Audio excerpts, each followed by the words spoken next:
All right, welcome you to another episode of Porch Talk. This is your host, Alan, and we are at the Last Page Comics in Starkville, Mississippi. I got Tahj McKey What's up? What's up? on here with me today, and I'm excited to have him on. I first started working in Starkville. I was driving down Lynn Lane, and he was out in the open field just playing his drums.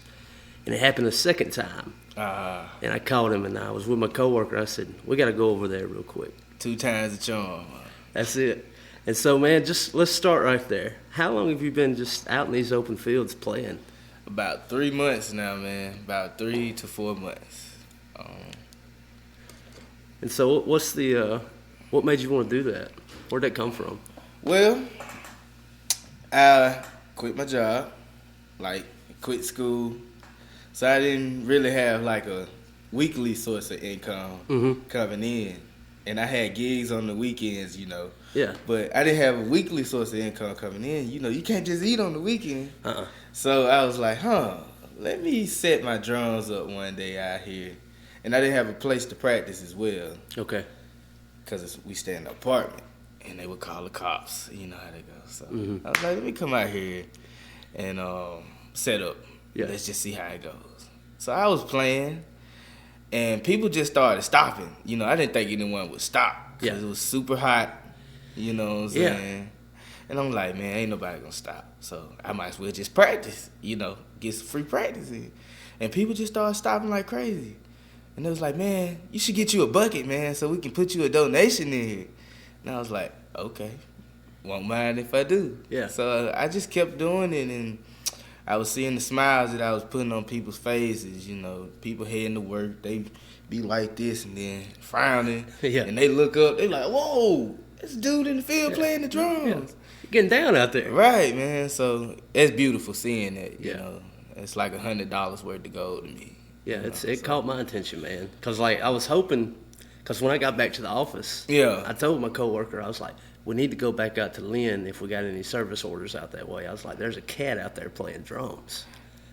And he said, what? And I said, he's just out in the open field. He said, dude, it's 100 degrees out there. And I said, I don't get it. I was like, let's just go listen, dude. It sounded good. Man, hey. That's what it was, though, man. That's the origin story of that. It was funny that they called me the Lynn Lane drummer. It was such a spooky name when I heard it. I was like, you the Lynn Lane drummer? I was like, huh? Oh, yeah. Yeah, that's me. I'm that guy. You know what I'm saying? But, yeah. That's kind of perfect for the season that we're going into. Right. So, what other parts of town did you play in? Just both parts that you see me. Okay. Lynn Lane and over there by Pine Lake Church. Those are the only 2 parts. Okay. And so let's back this thing up, man. So how long have you been playing drums, and how'd you get into music? Man, I've been playing drums since I knew what my name was. And that's been a long time. I say 3, give or take. Okay. Maybe 2. Okay. But did that start in church, or where did that start at? Where'd it come from? it started at home, believe it or not. Is it like pots and pans? Pots and pans, man. Yes, man. Like, my auntie, she's a drummer. Okay. Shout out to Tahj McKey. She's a great female drummer out here in the world, based out of maybe Mississippi now. And my father, he was a drummer. He stopped playing years ago. And my uncle's a drummer. Okay. So it's in the blood. in the DNA. Yeah. So Yeah. I didn't have no choice. I got you. And so as you were coming up, man, just did you get involved with church and playing in bands there? Or Yes. did you form a band, or how did that all go down? Well, I got a grandma. Okay. A real grandma. Like one of those, get up, time to go to church. Okay. I got one of those type of grandmas. Yeah. And she didn't have to make us go to church because we wanted to go. Because my auntie would be on the drums. It'd be this guy named Junior. He's a bad keyboard player. His son actually works around the corner. But, we'd just sit there on the front pew, man, like, whole service, just eyes bolted, And that's what really got me really interested into it. Okay. And so as you got older, let's say as you were getting out of high school and thinking about college and all that, did you have a band outside the church that you were playing in at the time, or what did that look like? Well, I'm gonna take you back to middle school because you got to get the full spill. Let's get the spill. Hold on, now let me take you back to Ward Stewart.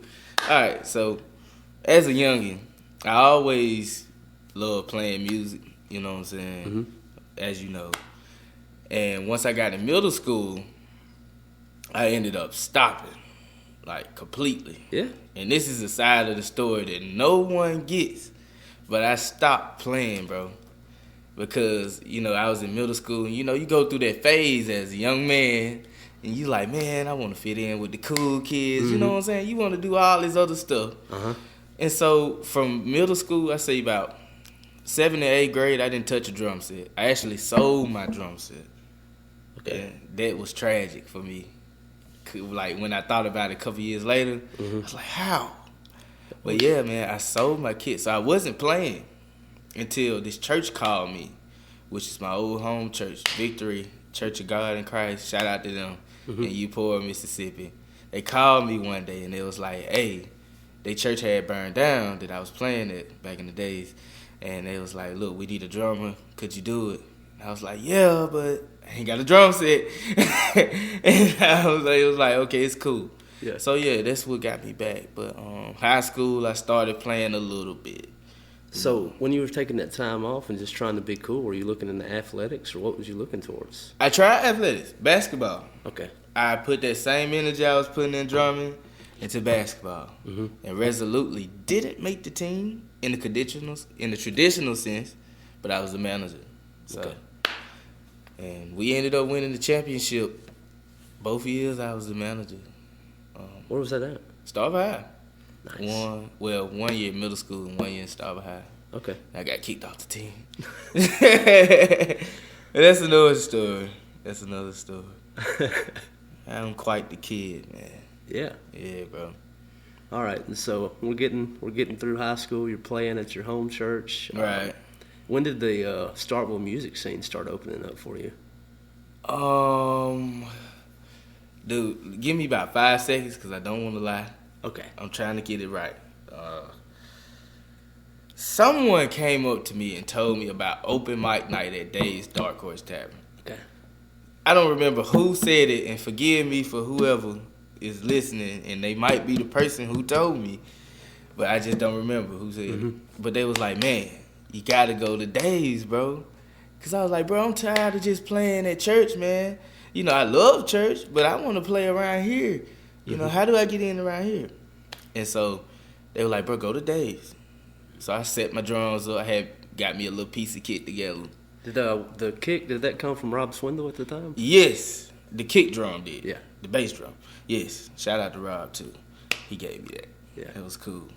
But, yeah, before that, I was using another kick drum, but I took both the heads off of it because I broke both of them. Oh, man. But, yeah, I'm a hard hitter sometimes.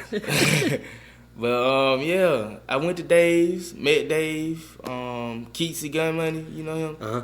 Yeah, he was the first person to play with me out there. And he hosts out there now. Was he hosting there at the time? Yeah, he's still hosting, and he was hosting then. And he was like, bro, you should come in here on the regular, man. There's all type of musicians coming in and out. And I started going to Dave's on the regular, started meeting people around the music scene, and they would tell me about festivals and things. And one more thing, I skipped. Check me if I'm talking too much now. No. But Earl 6. Okay. Chris Curry. Yeah. You know Earl? I know the name. I don't know him personally. Man, shout out to Earl, bro, because he really helped me. He became my mentor. Okay. And yes, he became my mentor because when I was starting back playing, like for real, I needed someone to help guide me and to put me in rooms, to put me in front of people where I can play and stuff. And he did that. He started taking me to all his gigs and introducing me to his musician friends and everything. Like Jim Beatty at Backstage, Jeffrey Rupp, who I was in the band with, called Tahj. And a lot of people, man. And he opened up that atmosphere around here for me, like for real. And we even did a thing at Hobie's Jive Turkey Jam. And that's how I got in my first actual band in Starkville. Okay. And so just at that time when you were getting into the music scene and like just take cats like Jamie Rogers, he used to be down at Backstage and he's got Night Surf now, and then it used to be Fat Axel, and Right. even Jimmy Red with what he has going on all over the place, like Right. at the guest room and at the Ben 612. And as you were getting into that scene, was it something that you feel like you just needed that if it wasn't for Dave's and getting into that scene, would it have been possible? Well, see, that's something I can't answer right there. Because on one hand, you can say probably. Yeah. But knowing me, I was going to figure out a way. Yeah. Some type of way. It's just me. Can't sit down too long, but I'm just glad it happened the way it happened. Yeah. You know, because Dave, he's a great guy, you know. And the people he has, his staff, from the bar to the musician lounge, is great. Mm-hmm. So. That was one of the first things, like, I've hung out in Columbus pretty much all my life. Yeah. And that music scene came natural. I played on and off there for years. You play? Yeah, I play guitar. Okay. And I'll play the open mic, and just 10 years ago, it's Tie by Tie now, but it used to be called like the Fire Station. Uh-huh. And I would play out there. But then I moved down to Mobile. And when I came back, it was like a brand new scene. Yeah. And that's what I'm kind of asking you about the music scene, because sometimes it's hard to get your foot in the door. Oh, yeah. Well, no, I don't agree with that. I do not agree with that. Because I got a lot of musician buddies. Mm-hmm. And they be like, bro, how do you do it? I was like, bro, you just got to play. It's that simple. Yeah. And people got to hear you. That's it. Mm-hmm. As long as you can play and people are willing to listen to you, you good. Mm-hmm. You know what I'm saying? You good. Whether you play the fiddle, Whatever the it is. bassoon, right? It doesn't matter. Like, people gon', they gon' talk. You know, that's what people do. But yeah, and speaking of Columbus, man, those are some great people around there, man. Like, Yeah. At the Princess. Yeah. I like holding it down there on Wednesday night. I've been out For there real? past 3 Wednesdays. You going this Wednesday? Yeah, you want to go out there after this? Tonight, right? Yeah. Might not be able to go tonight, but I am gonna go sometime. When you come, play drums with me. I got you, bro. I got you, for There you real. go. Yeah. You know Tay, right? Octavius? Yes. Octavius. Yeah, he sat in with me 2 weeks ago and played. That's my dude, man. Yeah. That's my dude. I like Alex, man. Man, yes. I like Alex. He hosted there. Host. He hosts the Princess now, the open mic. Who is Alex? Octavius. Oh, that's his real name? No, he just goes by Alex. Octavius is his real name. Okay, Yeah. cool. Shout out to Tay. That's my guy. He gave me gas money. One day I went to the Princess and I wanted to play drums so bad, but I didn't have no gas to get back to Starkville, and he gave me $5 in gas to get back. That's a great guy. Yeah. But yeah, man, and even Rob Swindle's spot, man. Yeah, Elbow. Elbow It's Room. sold now. Yeah, but that was the spot for me too, man. Like, I didn't have no clue who Rob was. Rob didn't know me, nor his mother. But they came up to me with open arms, man, like a little baby. Mm-hmm. It was the same thing with the podcast, man. It's like when I reached out to Rob to get the story of the Elbow. Yeah, It was open arms, man, and like me and him we've been tight ever since, you know. for sure. And just all that he's done over the years for the music scene while he had the Elbow in Columbus, I mean, it meant a lot. And now that it's closed, you have Tie by Tie. Right. They're hosting the open mic in Rob's stead now. Really? And so there's a Princess open mic on Wednesday nights, and then Tie by Tie is on Friday nights. Not to mention, they're trying to start booking. That's why they're asking all these musicians to start coming out and play Tie by Tie. They want to book them. They want them to play. I didn't know that. Yeah, man. Shout out to Scott Carley, man. Yeah. That's a great guy, too. Yeah, he is. I didn't know they had open mic nights on Friday. They just started. Oh, my God. I think this past Friday was the second one. How did it go? Did you go? Yeah, I played in it. It went good, man. Like, it's still growing. There wasn't a huge turnout on musicians. I think we had 7 or 8 show up. And but the crowd that came for the music, it was probably about a dozen. And I think each week it'll grow a little bit. For sure. Yeah. See, guys, this is stuff like this going on every day around you that you sleep on. You got to get on that stuff. Yeah, got to get out and support it.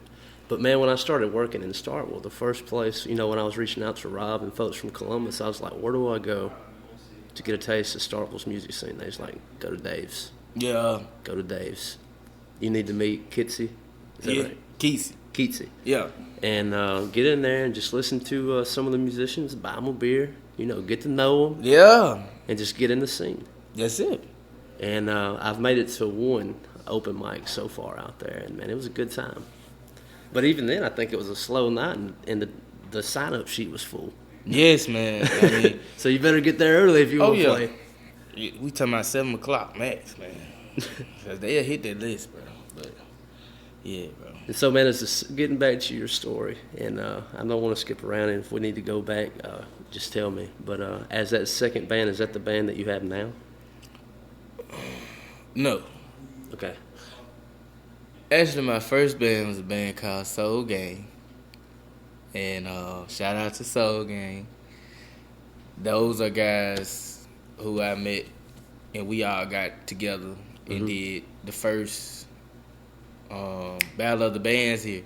Yeah. Our first Battle of the Bands. And then I was in a band called Tahj. That was the second band. Okay. With Jeffrey Rupp, Lee Graham, Evie Vidrin, excuse me, guys. Walter Jones. And that was it. It was just us five. And Jeffrey, of course. Yeah. And that was cool. How long did that go on? It went on for about 3 months, I say, because those guys have tight schedules, Yeah. and they, full-time in their careers, so. As you get older, it don't get any easier. Oh, yeah, but they straight. Yeah. They just did it for your boy because they knew I wanted to play, and so they set up the foundation for me to do that. Yeah. So how did that transition in the band you're in now? Well, I wanted to get that same feeling that I got out of Tahj. Like, we only played 3 shows together, but all 3 was action-packed, like, just from practice to coming up on stage and playing. And I wanted to get that same feeling, so I reached out to some friends. Well, not friends. I didn't even hang with these guys in high school. But they just kind of magically popped into my life. It's kind of crazy how that works, right? Bro, I'm no kidding, man. Dude, it was magic, bro. Because, like, I didn't talk to these guys in high school, and they didn't talk to me. Yeah. And 2 of them are not even from here. But, yeah, we all linked up together with a common goal, and that was to play music, man. And it basically comprises of my boy Tommy Big Keys on the bass. Shout out to Tommy. Kalani Frazier on keyboard. She's a girl, but she's a woman when it come down to playing the keys, man. She'll lay it down, huh? What? To the point, man. To the point. And Q Hickman on lead vocals, and Jeremiah Greer on guest vocals, and we got my boy Matt. I don't know his last name, but that's my guy. I love him, man. He's on the lead. So, yeah. That's Spontaneous Generation for you. And how long has Spontaneous Generation been around now? Say about 2 months. Okay. 2-3 months. Yeah. And so recently did Battle of the Bands. Yes. And so what are the places or some places that folks listening can catch Spontaneous Generation playing out? Definitely Dave's Dark Horse, because that is our origin spot. We just got together on open mic night on for William. Yeah. And just added pieces from there. Is that kind of where the name comes from? Yes, actually. Because we was just like, hey, what's our name going to be? What we going to put on the paper? Yeah. I like Spontaneous Generation. Generated spontaneously. But, you can see us at Sunday Fun Day. Yeah. 27th. Nice. Of October. How much longer are we going to be doing the Sunday Fun Days? It quits when it gets colder, right? Or is that going to be a year-round thing here in Starkville? I think October 27th, the last day. Okay. And my boy Caleb Childs got us a gig there, so, yeah. That's a good turnout, man. We've had a couple of our guys from Columbus come out and play it, like Shane Tubbs' band. Yes. Shout out to them. They stupid. They stupid. And they got a girl drummer. She's awesome. Yeah. Shout out to Shannon. Yeah, man. Yeah, I've had Shane on here, man. He's a trip. For real? Yeah. I bet, man. It took 3 episodes to get the whole story. Oh, my God. Oh my god. Shane can tell it now. Where can I go to listen to this though? I'll what kind of phone you got? I got a flip phone. Okay, computer? I can get to one, but I'm gonna get the one to listen to it. Like, is it on YouTube? Or? Yes, YouTube. I got you, bro. What? Just send me what I need to type in. I'll send it to you. Yeah. Well, I want to check that out. Yeah. I want to hear what Shane talking about. Oh, he told the whole thing. Like, he started out, Shane's story is, I'm not going to spoil too much of it, but it started quick. Yeah. Like, his way into music, and he didn't even know it was going to be music. And then how it got there. It's a wild ride. Man, he's the type of guy, though. That wild ride type, man. Hey, to the point. But, yeah, man. That's what's up, though, bro. I like what you're doing, though, man. Yeah. You putting a foundation out for musicians locally. Yeah. You know what I'm saying? Next thing you know, you going to be able to say, man, I gave that guy his first interview. And I'm going to come back. I'm going to be like, hey, man, y'all need to get in touch with Allen, man. Let's get this man some big time talk. Yeah, man. Let's get him. That was the heart behind it, man. Because like when I moved back from Mobile, and I remember it's called Porch Talk. Because I remember when I moved back, I hadn't seen some of these guys in 6 years, and we would just be sitting on the porch, right? And there was a guitar or a keyboard handy, yeah. And after we get through like shooting the bull and catching up like we're doing, right? Hey man, let me play you a song, man. Yeah. And then all right, I'll match that, and back and forth, one another. Yeah. And then, like, after we had done that for, like, a month, I remember telling them, I was like, I think we got something. And they was like, what? And I said, I think this is a podcast. I'd never heard anything like it. And I was like, I already got a vision for all these local musicians. Right. Like, I want them to be heard. And I was like, let's give them a platform to where they can be. Absolutely. And get the story, because it's like, to me, like, getting the story behind the song and getting to know the musicians, it makes it so much easier to connect with what they're doing. That's it, man. Every time. And you're a genius because people love to talk. Yeah. Especially about themselves. Oh, right? Man. Hey, right there. And that's genius, man. Like, you'll get some interesting stories. You just keep at it, bro. Mm-hmm. Like, for real. And then, like, the Sunstroke House venue, I don't know if you're familiar with that.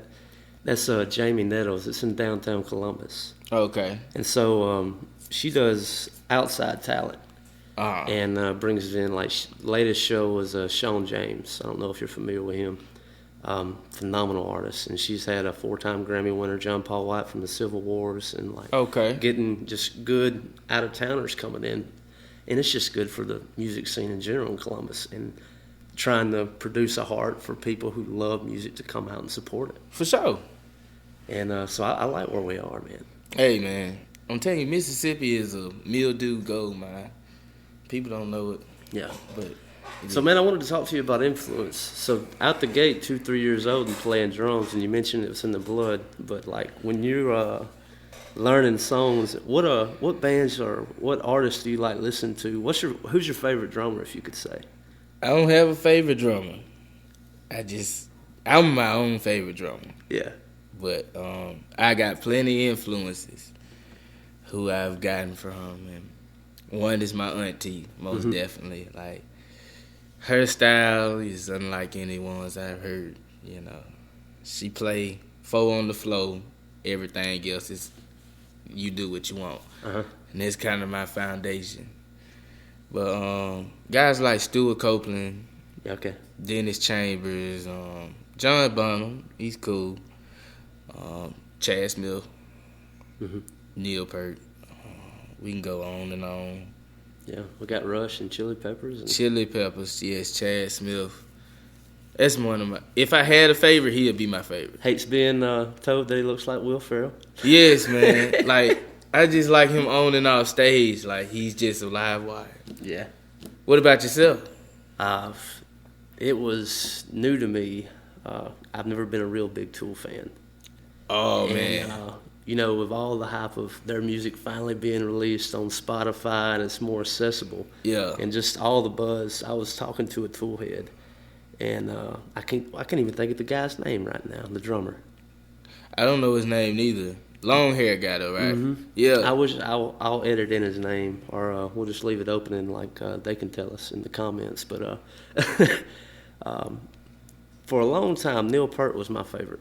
Yeah. I thought he was most technical. Yeah. And like, I had our drummer in the band I had in Mobile. That was his go-to. Yeah. Like, that's who he looked up to. That's who he wanted to play like. So for the longest, I respected Neil Peart the most. But now I think I respect the guy from Tool the most. Hey, Tool got some solid music, man. And like, I don't know. Like, I don't play drums for one, but like, I don't even know if I was efficient at drums if I could do what he does. Cause that dude he's like an octopus. Well, hey, man, every drummer got his niche, man. Yeah. You know, if you try to be like another drummer, you gonna suck. Because no one can be like him. Yeah. And that was the strongest realization I ever had to come to in my life. Yeah, man.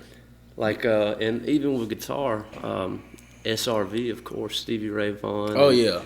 And then when I got back here to the Columbus area, like, I just live over across the state line in Alabama. But as I got older and I moved back here, I started paying more attention to the blues. Yeah. Specifically Robert Johnson. And there's a documentary on even YouTube that you can watch. It's just talking about the Delta blues and those cats when Fat Possum found these guys. And the guy from Fat Possum, he's like, his whole thing was, we've got to get this in the studio before they pass. This is the last of the Hill Country Blues. And you go back and watch that documentary, and it blew walls out for me as far as like influence to the way I write. Like most of the stuff I write now, it's more blues influenced than what used to be more rock and roll. And now it's kind of fun to kind of mash the two together. That's what you do. I mean, and then you start getting your own sound. To the point. That's it, bro. And I gotta hear one of your songs sometime, bro. I never knew you played the guitar. I'll send you a link. I never even knew who you were, bro. They was like, Alan. I'm like, man, who is Alan, man? Alan Aldridge. I'm like, because I pretty much know a lot of people around here, and I was like, okay, there you go. Yeah. So the story behind reaching out to you is like I took that video of you when we were watching you play over there by Pine Lake, and I just posted it up on the Porch Talk social media. And I was like, who is this guy? You know, this guy's killing it. And then Jamie and Jimmy and Justin Kleber. Yeah. They was like, that's Right Tahj. Moves, right? Yeah. Okay. That's Tahj. And then Jimmy wrote me. He said, you need to get Tahj on the show. For sure. He said, that's a good story. You need to hear that. People need to hear that. Man, hey. And so I just reached out to you. Well, bro, I'm glad you did. You know, because like I said, no one's doing this, man. Yeah. And this is vital. And I'm just trying to get into the Starkville music scene right now. For sure. You know, I just want to, I'd love if y'all got anything recorded, send it to me and I'll play it on the show. For sure. Well, right now we don't, but when you do. To the point. Yeah. There you go. I got you, man. Yeah. Yeah, bro. Can I give some advice to some drummers? Absolutely, man. I know I sound. I ain't been playing nothing but 17 years. Yeah. But I just like to tell guys this, man. Always don't be insecure about how you sound. If you don't have the finest chops in the world, it's okay. Hold down the 1 and 2.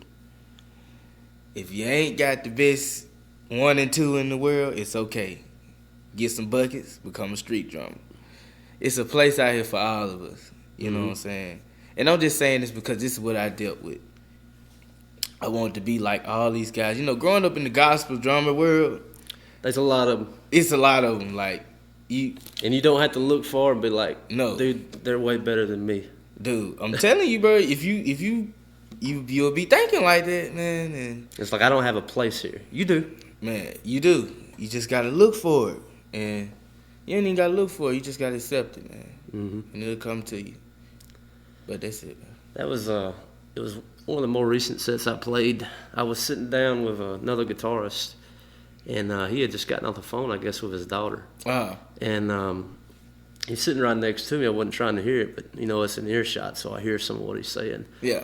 And when he got off the phone, he just kind of reiterated it to me, and he was like, you know, no matter how it's going, I think this goes for life. It goes for music especially. And he said, if it ain't going your way, don't give up. And then I got up there to play, and it was the worst set I had ever played. Right. And after I got down, he was hosting, and I asked him, I was like, I'd like to get back up again and play. I need a little redemption. He's like, he was fine. I said, that's the worst thing I've ever done in my life. I was like, I want to get back up there if they, later. Right. I was like, I got to fix that. And so, like, if you get up there and have a bad set, brush it off. Brush it off. Keep going. Cause hey man, that's legendary though. Yeah. How did you do the second time? We killed it. He had never played on stage. Dude, I had met, his name's Ronnie Barnes. He lives up in Kansas City. He was down for a friend's wedding. Okay. And love playing with Ronnie. Every time he comes down from Kansas City, we always play. But what's crazy is 13 years ago, he started playing. And I had been playing like 3 or 4 years at this point. So in his eyes, I was good. Right. Even at that time, I wasn't. I'm not good now, but, I play. But I was trying to teach him a few things. Right. And I was like, I don't know if he's going to get it or not. And he comes back 13 years later, and he can shred. Yeah. And so I told him the night before, I was like, I think we're going to go up to tie by tie. We're going to check this thing out. And once you get up there and play with me, he said, the most people I have ever played in front of is right here. And there was 4 of us. And I was like, well, just do it. He said, what if I just looked at the wall? And I was like, do whatever you got to do. Just get up there and play. And so he came in late on that first set. But after I'd asked to get back up, he played on that set. And we played 2 songs, and I was ready for a third. And he was like, I'm good. And right when he stepped down, he was like, you think they'll let us get back up there? Yeah. And so I hope I lit a fire in him, man. Man, hey, that's all it takes, man. Yeah. Just somebody to believe in you, bro. Yeah. It's it. That's all life is, belief. And so that's what I've been doing lately with the open mics. And sometimes they go good, and sometimes they don't. I've got 12 songs I've written. Okay. And we don't practice. Like I'll get up there and I'll sign the sheet, and if I see a guitarist I know plays lead, I'll ask him play lead. If I see a bassist, hop in and play bass. Right. If there's a drummer, hey man, keep some time for us. Right. And like before we go, I was like, look, I don't really care how it goes. Let's just all have a little fun. And so like, you want to take a lead ride? Take it. That goes for any of us, you know. Like if I'm just playing rhythm, so I'm not going to do any lead. But if the drummer wants to take a ride, get it, son. Get it. There you go. And so, so when I travel, like I'm going to Memphis, Athens, Georgia, Nashville, it's like I hope to find a spot to just hop in there real quick, maybe get my name on the list and be like, if there's anybody out there that just wants to play, I know you won't know the song, but let's interpret it. Right. And how does that go? Well, like I say, sometimes it goes good and sometimes it doesn't. I'm talking about like in the Memphis area though. Like I haven't tried it yet. Oh, okay. Like I'm going this weekend. I hope that'll be the first time. Well, you gotta let me know how that goes. Uh-huh. Cause there's a lot of musicians out there. Oh yeah. Like it's a buttload of them. Yeah.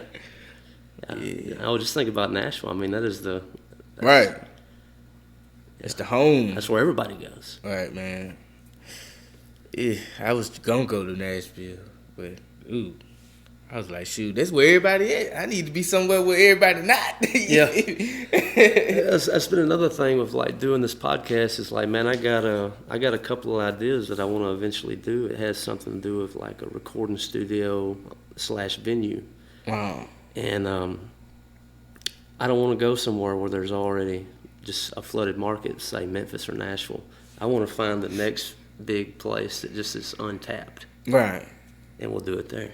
That's it. And it'll be our sound, and I'm not going to do like these big producers and like produce people. It's like we'll do it the way Jack White does it in the Blue Room. It's like we'll cut it live on vinyl right there out of that Blue Room. Uh-huh. And what you heard is what it is. To the point. And that's them.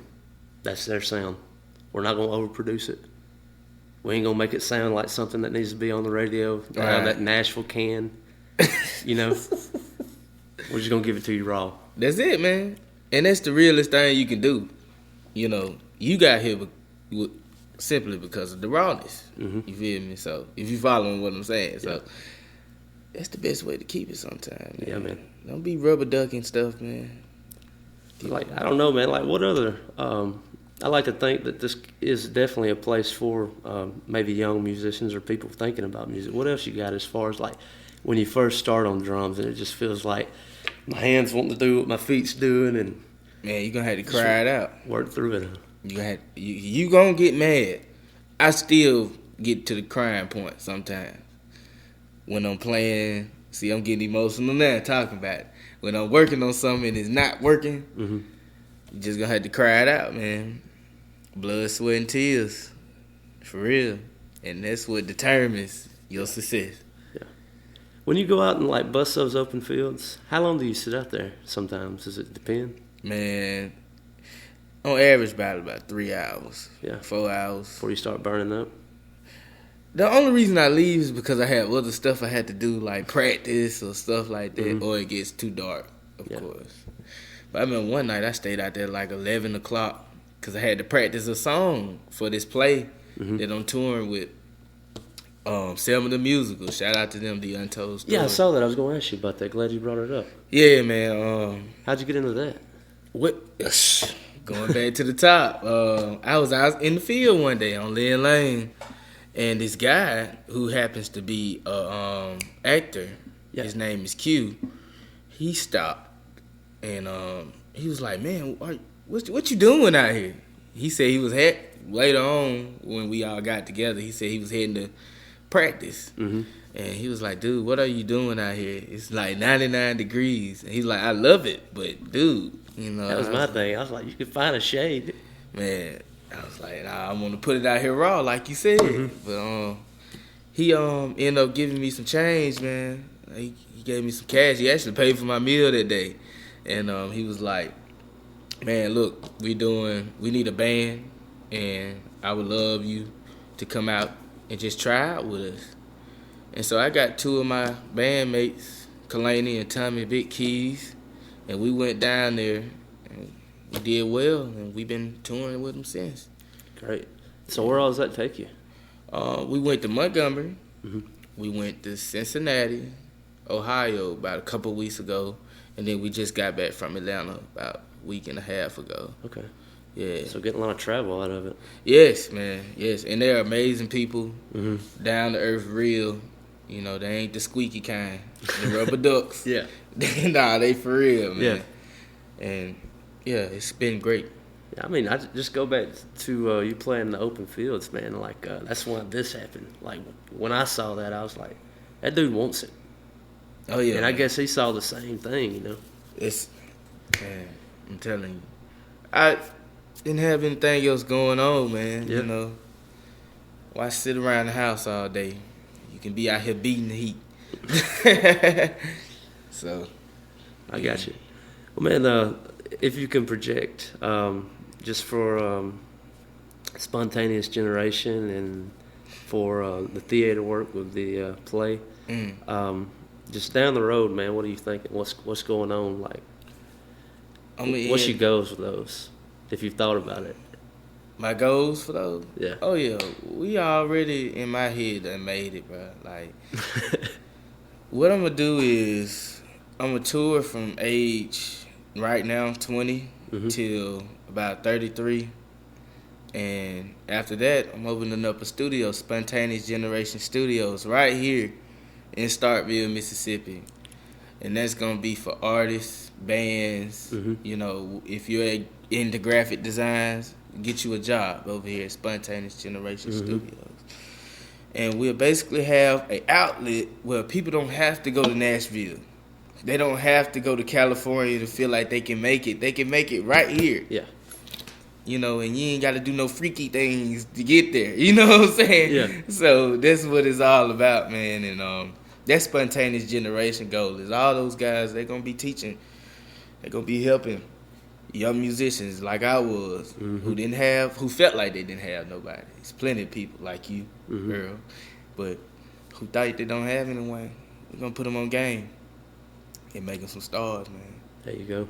And as for Selma already booming. Yeah. They stupid booming right now. They got Disney looking at them towards signing them. They got a lot of stuff going on, man. Oh, wow. It's like blessings on top of blessings for them, and we're just fortunate to be a part of it. So Absolutely.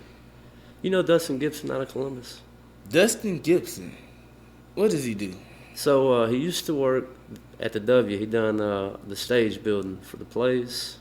Like he would be the I don't know the right term for it, but he was the guy that built the set. Right. And he recently got back from Utah doing this thing.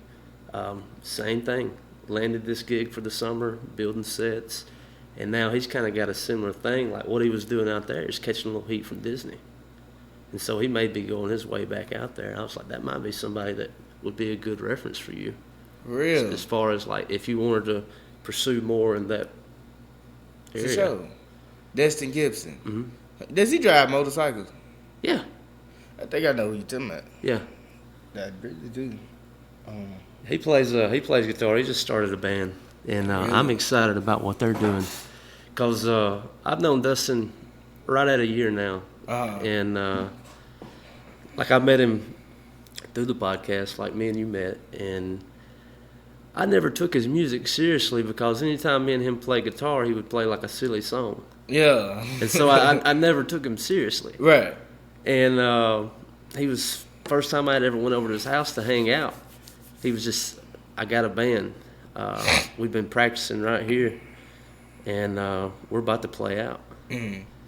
And it was like, maybe it was last Wednesday. Yeah. He played at the Princess, right, and just introduced it. And, dude, it blew my hair back.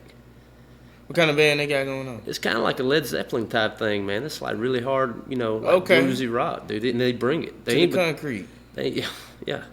Okay. And I think originally there's 3, but he had Joe sit in and play guitar with him. And he's screaming like just like Robert Plant would. I'm telling you, he's getting it. Hey man, that's what. Hey, how old is he? Dustin, he's my age. He's 28, 29, somewhere in there. Good deal. Yeah. Good deal. Okay. And it was good, dude. He jumped off stage and like he full of energy, and I was like, I just knew you as just goofing off. I didn't. You for real? Yeah. Oh yeah. Oh yeah. I'm serious. Yeah. Yeah. I didn't know you was gonna be like this, but I was excited for him, man. But definitely, I think that would be a contact that you definitely need to have. For sure, man. Link me in, man. Yeah. That's what it's all about. Yeah. Get out there to the Princess, man. Sometime he'll be out there. I gotta get out there, bro. Yeah. I want to go tonight, man, but I already had plans to shoot basketball.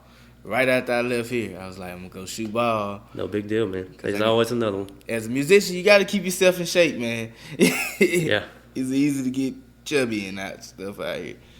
Yeah, man. Yeah. Well, anything else to add or subtract before we sign off here? I didn't. When you asked about musical influences, I didn't tell you that my uncle played guitar for James Brown. Yeah. What? Yeah, he played guitar for James Brown. That's pretty incredible. His name is Uncle John. I mean, no, it's not. What is his name? We call him something else, but it's Uncle Joe, Uncle John. What is it? Hello. I don't know, but he's like my great uncle. He played guitar for James Brown. Mm-hmm. He toured out the country, like overseas, and yeah, he stays in Chicago now. But he always, when they come back. He always come back. Uncle Jake. Uncle Jake. So he'll come back down here to blow your hair back, huh? Man, when he sees what's going on now, because he always told me, man, you got to stick with it. He's old. He's like 83. Mm-hmm. But he's mobile. And stick with it. But yeah, that's it, man. And just shout out to everyone. My man Alan here. Y'all get in touch with this man. Yeah. Bring it. Like I say, I got to get down there to that open mic. I got to talk to Kinsey and... yes, man. I want to line those guys up and get them on. Man, yes, bro. Like Kesey, he gonna tell you some stuff, man. He's such an interesting guy. He looks like a character. Man, hey man, he's coming up to you just like that. Yeah, I didn't get to meet him the first open mic night. I mean, they were slammed, and so he like when we walked in, he was playing, and then the guy that played next, I guess it was. I don't know. Do they do 3 songs and then you're done, or is it 30 minutes, or how they do time down there? They do. I think it's like 3 songs. Yeah, and like I guess he had anticipated 3 songs. The guy played 1 song and was done, so he popped right back in there to play 2 more songs. Before the next guy came up. Right. And so I think I hung around for 30, 45 more minutes, and then I had to get on back because it was getting late. But matter of fact, we had just got done recording here for a later podcast, or earlier podcast. But yeah, so I want to get down there and talk to him. Yeah, man, do that. And Jamie Rogers, shout out to that boy. Him and Fat Axel and Night Sir. Yeah, those are my neighbors. Oh, okay. Yes, so I love those guys, and they practice just about as much as I do. So yeah, man, they genuine. But that's it for me, man. Well, cool. Well, Appreciate Tahj, you. Thank you so much, brother. Hey, man, it's solid. It's been another episode of Porch Talk. Till next time, guys. Peace out. News and notes. Just want to thank you for supporting the show. Thank you for listening and for subscribing, rating, and reviewing, and commenting, and sharing, and all the things that you do to make it grow. There's only so many people that I can reach, and you're reaching the folks I couldn't. So thank you for what you do. We're really excited about what's coming up. The guests that we have coming on, it's going to be a great time. And if this is your first time, go back on episodes gone by. There's so much back there it's great. We're approaching episode 100, and I just cannot believe this. On to notes. I haven't played on the show in a while, and so Tahj asked me to. And so the game plan was when I went up to Memphis to sit down with Nick and to play an original, and he would sit in. We done that. He kind of helped me rearrange the song and rewrite it a little bit, and it was much needed. It needed a little work. And so this is a raw cut of that. And the reason that we didn't play together on the show is because we got short on time. We went out and caught a punk show. Then we went out to the Rail Garden. I mean, we just had a great time. You'll hear about time in Memphis on the next episode. All right. Well, guys, here is an original song. It's called Georgia. Peace out.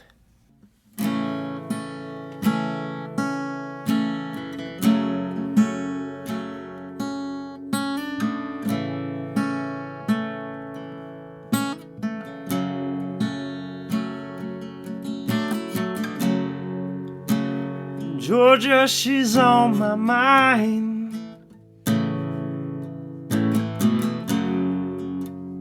It ain't the place, the state of mind. She'll be walking out of my life here soon. I don't know what I should do. What I should do. Well, baby, you'll stay with me.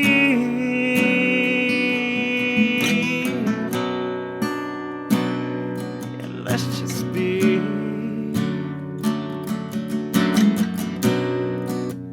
I missed you once, don't wanna do it again.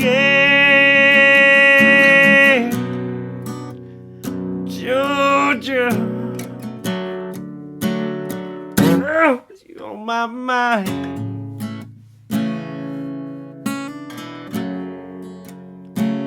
Oh, you're on my mind now. And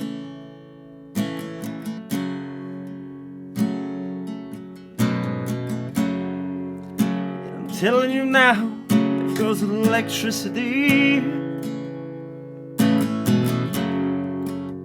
Lights up my world, Lord, she's in my veins. So it won't be long, it'll be growing dark. Have to find a way to carry on. Oh, come on, carry on.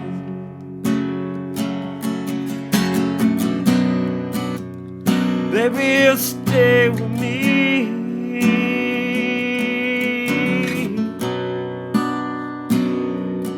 Let's just be.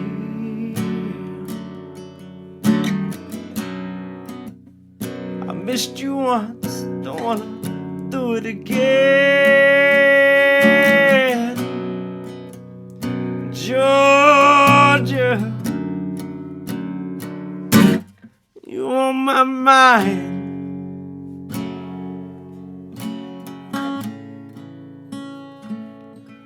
You on my mind now.